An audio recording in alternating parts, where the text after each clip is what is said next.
नमस्कार, India news Haryana पर आपका स्वागत है। मैं हूं आपके साथ हेमंत कुमार। चलिए खबरों की शुरुआत इस वक्त की सबसे बड़ी खबर के साथ। आपको बता दें कि बड़ी और महत्वपूर्ण जानकारी इस वक्त पंचकुला से आ रही है, जहां पर सरकारी अस्पताल के डॉक्टर की पिटाई करने की खबर मिल रही है। एक नर्स ने डॉक्टर पर यौन शोषण के आरोप लगाए हैं और साथ ही साथ शराब के नशे में दुर्व्यवहार करने के भी आरोप लगाए गए हैं। इसके बाद एक डॉक्टर की पिटाई करने की जानकारी सामने आ रही है। नाइट शिफ्ट में स्टाफ नर्स के दुर्व्यवहार करने की बात सामने आई है। नर्स ने महिला थाने में मामला दर्ज करवाया है, इंसाफ की गुहार लगाई है। बड़ी और महत्वपूर्ण जानकारी पंचकुला से सरकारी अस्पताल के डॉक्टर की पिटाई से जुड़ी हुई है। दरअसल ये देखिए, ये तस्वीरें आप देखिए जो इंडिया न्यूज के कैमरे में इसकी नजर से हम आपको दिखा रहे हैं, किस तरह से नर्स ने डॉक्टर के साथ और बाकी जो नर्सेज हैं उन्होंने मारपीट की है, पिटाई की है, कपड़े फाड़ दिए डॉक्टर के। डॉक्टर पर यौन शोषण के आरोप।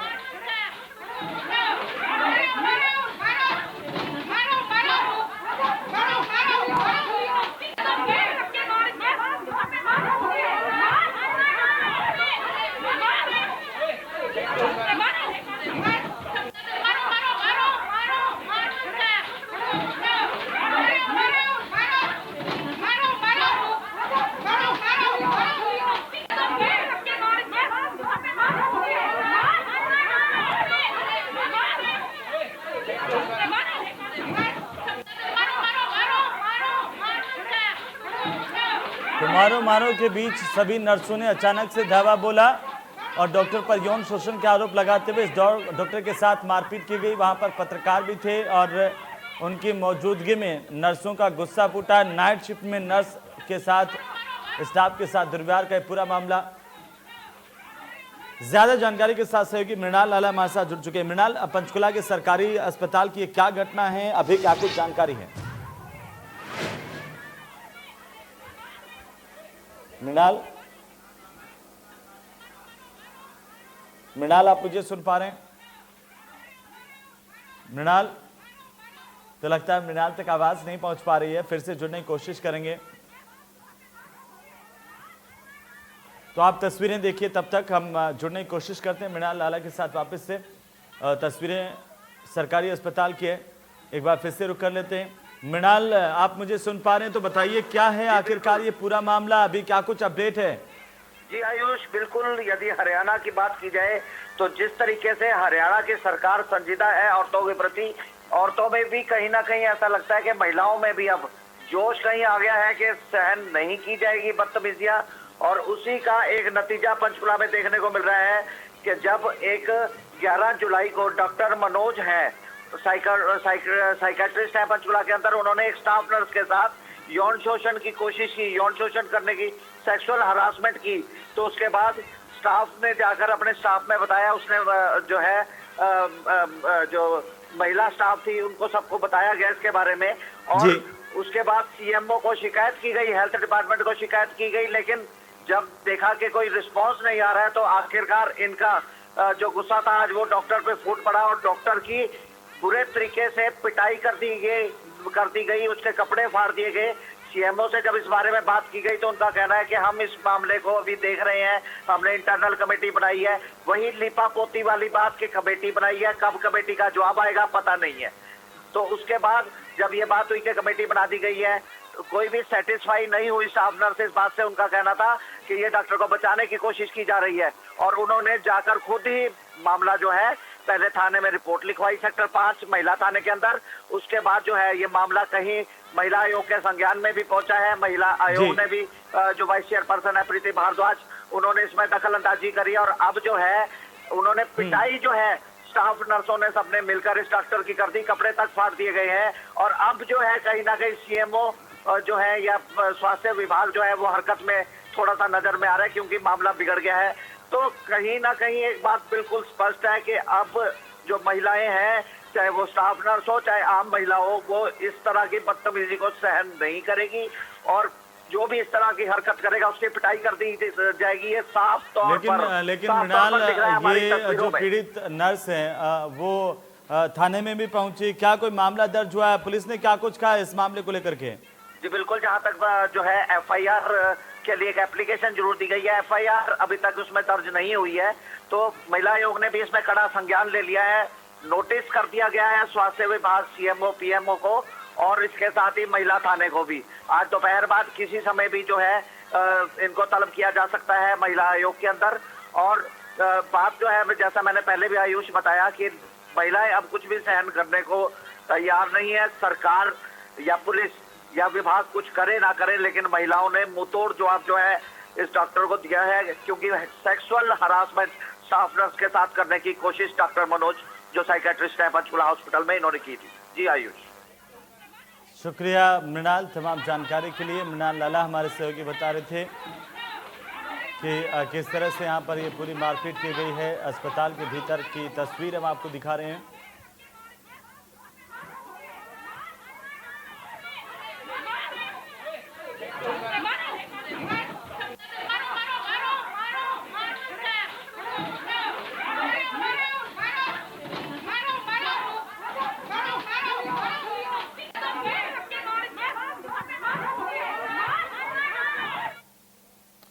तो चलिए आगे बढ़ेंगे। एक और बड़ी खबर है, उससे हम आपको रूबरू करवाते हैं। आपको बता दें कि एक और बड़ी खबर मिल रही है दिल्ली से, जहां पर नेता प्रतिपक्ष भूपेंद्र हुड्डा से पीटीआई टीचर्स ने मुलाकात की है। पीटीआई ने हुड्डा के सामने अपनी बहाली की मांग रखी है। हुड्डा ने कहा कि अगर सरकार बिल लेकर के आई तो उसका समर्थन करेंगे। कोरोना काल में किसी की नौकरी छीनना ठीक नहीं है, ये भूपेंद्र सिंह हुड्डा ने कहा है। सरकार ने कोर्ट के में ठीक तरीके से पैरवी नहीं की, हुड्डा ने यह भी कहा। बड़ी खबर है इस वक्त दिल्ली से, पीटीआई टीचर्स ने हुड्डा से मुलाकात की है, नेता प्रतिपक्ष भूपेंद्र सिंह हुड्डा से। ज्यादा जानकारी के साथ दीपक शर्मा हमारे साथ जुड़ चुके हैं। दीपक, पीटीआई टीचर्स ने कैसे ये मुलाकात हुड्डा से की, क्या कुछ कहा गया इस दौरान? जी बिल्कुल, सुप्रीम कोर्ट से जो बर्खास्त किए गए पीटीआई टीचर्स हैं उन्होंने आज सर्व कर्मचारी संघ के साथ मिलकर के दिल्ली में पूर्व मुख्यमंत्री भूपेंद्र सिंह हुड्डा से मुलाकात करी थी, जहां पर तमाम अपने मुद्दों को लेकर के चर्चा की गई थी। इस बात को लेकर के अगर बात करें, सरकार ने जो सुप्रीम कोर्ट में अच्छे तरीके से पैरवी नहीं की, ये आरोप लगाया गया था तमाम सर्व कर्मचारी संघ के साथ आए लोगों के द्वारा। उसको लेकर के भूपेंद्र सिंह हुड्डा ने भी कहा कि बिल्कुल सरकार ने कहीं ना कहीं पैरवी में कमी रही है, सरकार से संवैधानिक तौर पर कोई फैसला लेकर इनको बहाल करना चाहिए। ये भूपेंद्र सिंह हुड्डा ने जो है कहा, उनका कहना है कि सरकार को अब कोई संवैधानिक तौर पर कोई ऐसा फैसला लेना चाहिए ताकि इनको बहाल किया जा सके, और जो जिन जेबीटी टीचर्स की मृत्यु होगी उनकी फैमिली को पेंशन जो है वो दे सरकार। और इसके साथ साथ सरकार अब कोई एग्जाम की बजाय संवैधानिक रास्ता निकाले, क्योंकि सरकार जो एग्जाम की बात कर रही थी, उनका कहना है उसके बजाय कोई संवैधानिक रास्ता निकाला जाए। सरकार अगर विधानसभा में बिल लेकर के भी आती है तो भी कांग्रेस जो है, कांग्रेस के जो विधायक है वो उसका समर्थन करेंगे। जी बिल्कुल, चलिए बहुत बहुत शुक्रिया दीपक तमाम जानकारी के लिए। तो भूपेंद्र सिंह हुड्डा से मुलाकात करने के लिए पीटीआई टीचर्स पहुंचे थे और इस दौरान उन्होंने भूपेंद्र सिंह हुड्डा से मुलाकात की। भूपेंद्र सिंह हुड्डा ने भी आश्वासन दिया कि अगर सरकार कोई बिल लेकर के आती है तो वे इसका समर्थन करेंगे।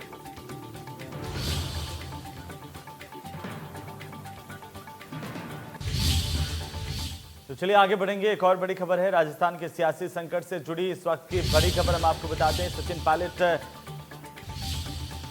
की विदाई अब कर दी गई है और इसके बाद सचिन पायलट की पहली प्रतिक्रिया सामने आई है। सचिन पायलट ने एक ट्वीट किया, कहा कि सत्य को परेशान किया जा सकता है लेकिन पराजित नहीं। और साथ ही साथ पायलट ने अपने ट्विटर हैंडल पर स्टेटस बदल लिया है, अब महज टोंक विधायक ही उन्होंने कर लिया है। और इस दौरान सबसे बड़ी खबर यही है कि लगातार जो उठापटक चल रही थी, उसके बाद आज सुबह ही पार्टी ने संकेत दे दिए थे कि पार्टी अब जो है सख्ती दिखा सकती है और आखिरकार वही हुआ। तो वहीं सचिन पायलट को डिप्टी सीएम पद से बर्खास्त किया गया, हटा दिया गया। वहीं पायलट के समर्थक 2 मंत्रियों को भी हटाया गया है, जिसमें पर्यटन मंत्री विश्वेंद्र सिंह और खाद्य आपूर्ति मंत्री रमेश मीना को भी हटाया गया। गोविंद सिंह डोटासरा राजस्थान कांग्रेस के नए प्रदेशाध्यक्ष बनाए गए हैं। मुख्यमंत्री अशोक गहलोत इसकी जानकारी को लेकर के और साथ ही साथ उस प्रस्ताव को लेकर के राजभवन पहुंचे थे। इसके बाद जैसे इस बात का ऐलान किया गया, उसके बाद मुख्यमंत्री ने राजभवन में राज्यपाल कलराज मिश्र से मुलाकात की, उन्हें प्रस्ताव सौंपा। कलराज मिश्र ने इस पर मुहर लगा दी। तो आधिकारिक तौर पर भी अब मंत्रिमंडल से बाहर कर दिए गए हैं सचिन पायलट और उनके समर्थक। दूसरी तरफ संगठन ने भी कड़ाई से फैसला किया है और संगठन ने भी सचिन पायलट को प्रदेशाध्यक्ष के पद से हटाते हुए शिक्षा मंत्री गोविंद सिंह डोटासरा को प्रदेश का नया अध्यक्ष बना दिया कांग्रेस पार्टी का। साथ ही साथ 2 और कांग्रेस पार्टी के अग्रिम संगठनों में बदलाव किया गया है। जो कि पायलट गुट के ही प्रदेशाध्यक्ष थे, उनमें यूथ कांग्रेस के प्रदेशाध्यक्ष में भी बदलाव किया गया है। मुकेश भाकर को यूथ कांग्रेस के प्रदेशाध्यक्ष पद से हटा दिया पार्टी ने, पार्टी विरोधी गतिविधियों में संलिप्त होने के चलते, और उनकी जगह पर नया प्रदेशाध्यक्ष आदिवासी अंचल से जो विधायक हैं गणेश कोगरा, उनको बनाया गया है। सेवादल के प्रदेशाध्यक्ष को भी हटाया गया है।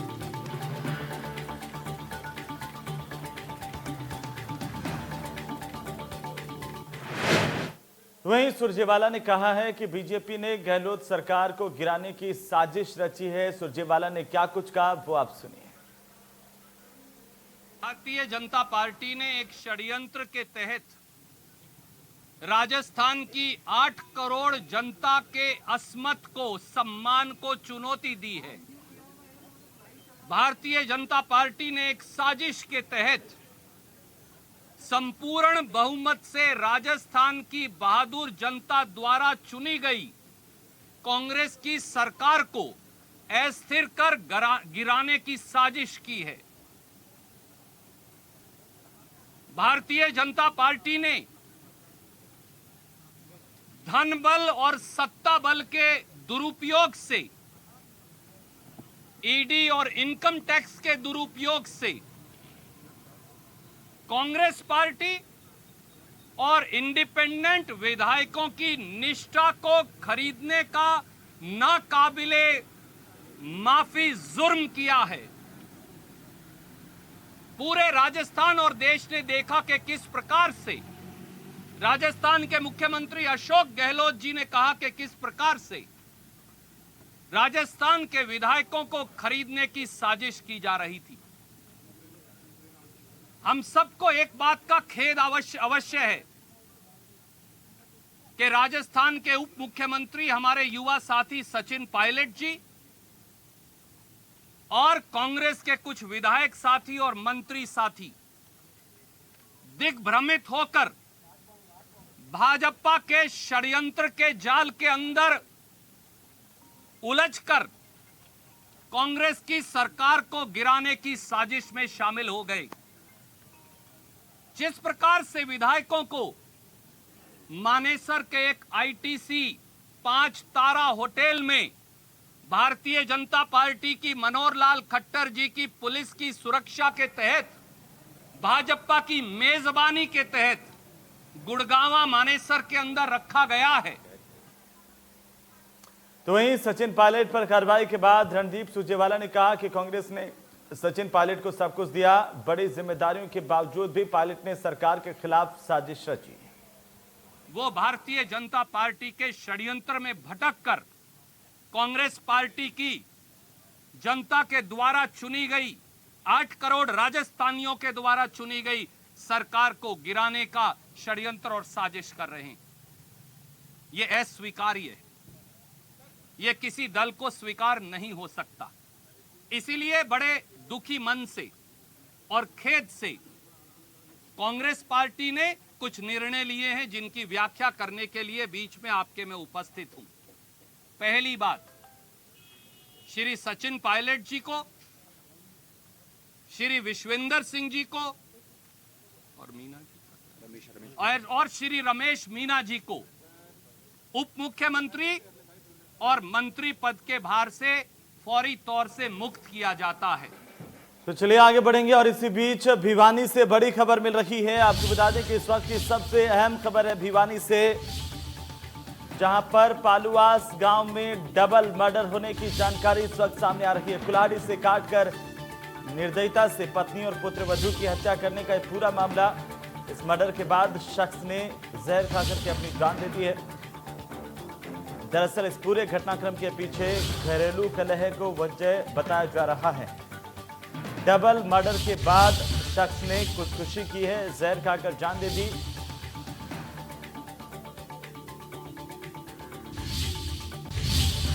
ज्यादा जानकारी के साथ भिवानी से सहयोगी रवि जांगड़ा हमारे साथ जुड़ चुके हैं। रवि, क्या कुछ जानकारी है डबल मर्डर को लेकर के?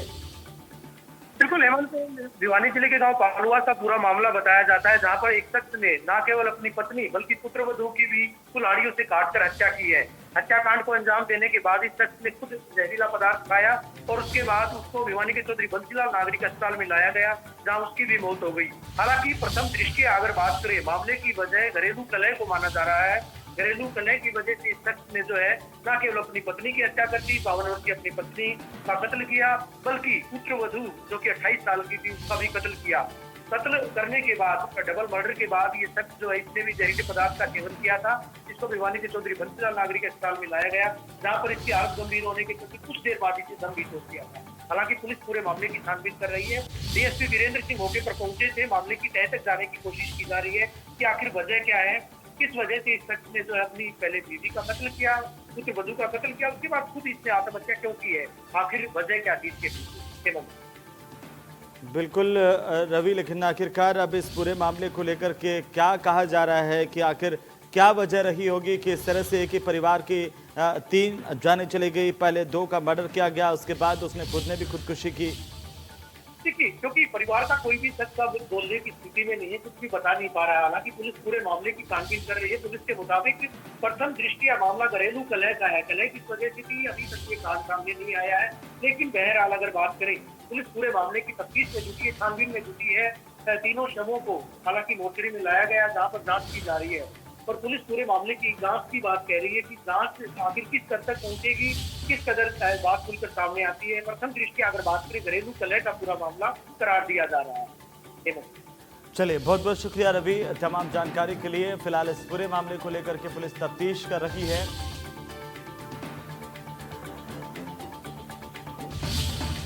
और इस डबल मर्डर की घटना के बाद पूरे गांव के अंदर शोक का माहौल है। वहीं प्रदेश में लगातार बढ़ रहे कोरोना के मामलों को लेकर के हरियाणा के 4 जिलों में सरकार अब कर्फ्यू लगाने की तैयारी कर रही है।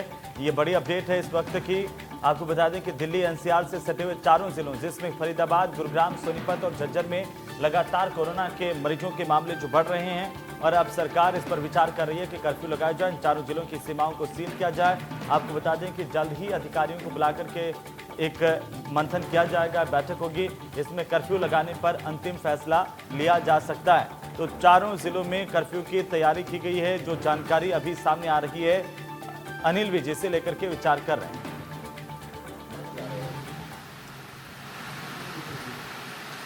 नहीं, हम सारों का इंतज़ाम कर रहे हैं। हमारा जो रिकवरी रेट है वो 75% है, जो कि बहुत अच्छा है। और जितने भी केसेस आ रहे हैं हम उनको, हमारी प्राथमिकता उनको ठीक करने की है और हमारे पास सफिशेंट स्थान भी है उनको रखने का, डॉक्टर्स भी हैं, मेडिसिन्स भी हैं। हमारी प्राथमिकता है कि जो भी हैं हम उनको ठीक करके भेजें।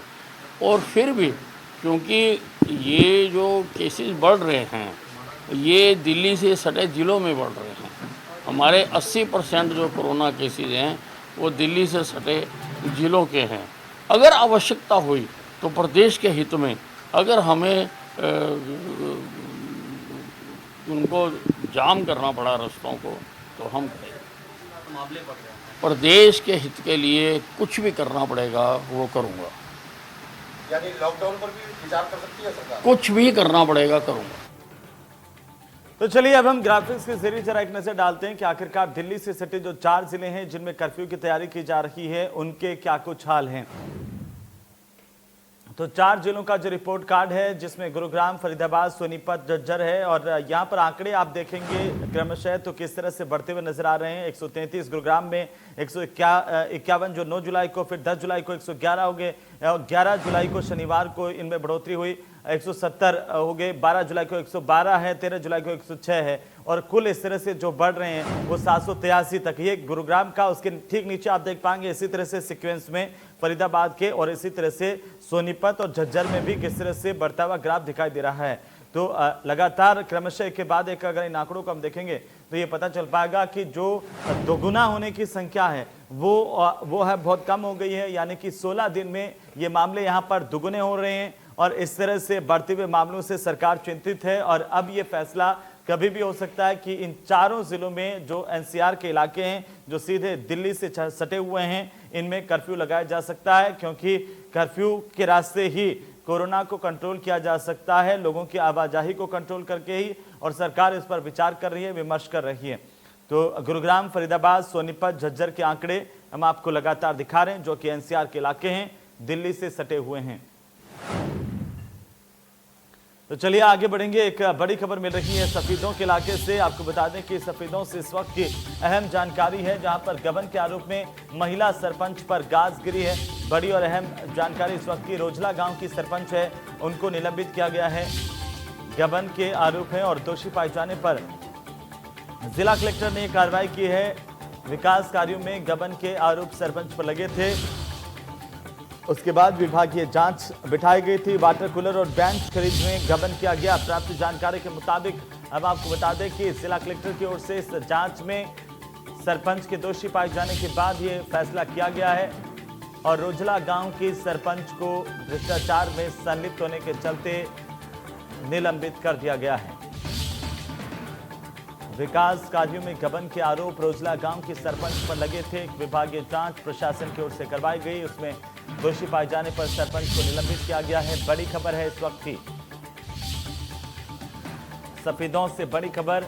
गबन के आरोप में महिला सरपंच पर गाज गिरी है। रोजला गांव की सरपंच को निलंबित किया गया है।